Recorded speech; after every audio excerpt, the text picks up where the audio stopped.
Donc voilà, c'est ce qu'on fait de plus en plus dorénavant. On protège nos cultures avec des postes électriques. Voilà, donc là c'est un champ de blé qui a été semé derrière un champ de maïs. Donc il faut savoir que c'est ce que les sangliers préfèrent, venir chercher les épis de maïs qui restent sur les semis de céréales, de blé notamment. Cet agriculteur est installé aux portes de Sully-sur-Loire, dans une plaine éloignée de toute forêt.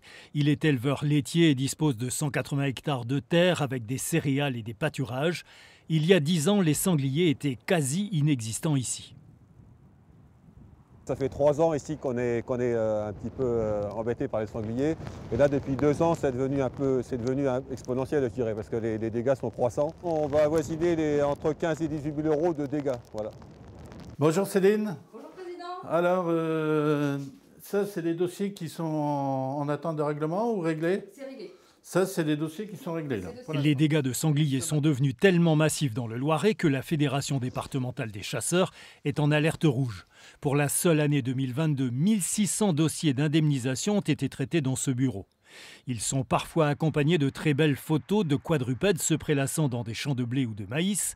La Fédération de chasse n'est plus très sensible à la poésie de ces images, elle qui assume en raison d'une loi datant du 26 juillet 2000 l'intégralité de l'indemnisation de ces dégâts.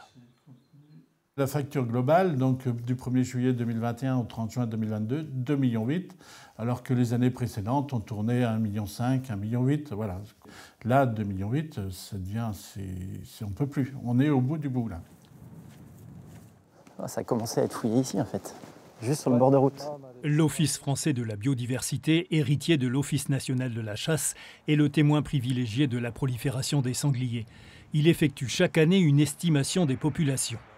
Aujourd'hui, il y a à peu près 800 000 sangliers en France. En région Centre-Val de Loire, on atteint des tableaux de chasse qui est l'estimation qu'on a des populations, qui n'est pas l'état des populations, qui avoisine 95 000 sangliers, alors qu'on était il y a une dizaine d'années à 49 000 sangliers à peu près dans notre région. Face à cette explosion démographique, tous les acteurs demandent aux chasseurs de tuer plus de sangliers. Il faut notamment prélever des femelles et des jeunes mâles, auparavant préservés. Une intensification des prélèvements devenue urgente, car une nouvelle menace se précise. Il ne faut pas oublier que lorsqu'on atteint des niveaux très importants de population, de densification d'animaux, c'est propice à l'émergence de certaines épizooties. Je pense à la peste porcine africaine qui sévit pas loin de nos frontières, ou à la maladie d'Ogiski qu'on rencontre dans notre région. Et ça, c'est un peu un spectre qui se profile à l'horizon et qu'il faut absolument éviter. Un scénario que certains estiment inéluctable tant les populations de sangliers semblent aujourd'hui hors de contrôle. Une surpopulation qui a aussi des conséquences sur la sécurité routière.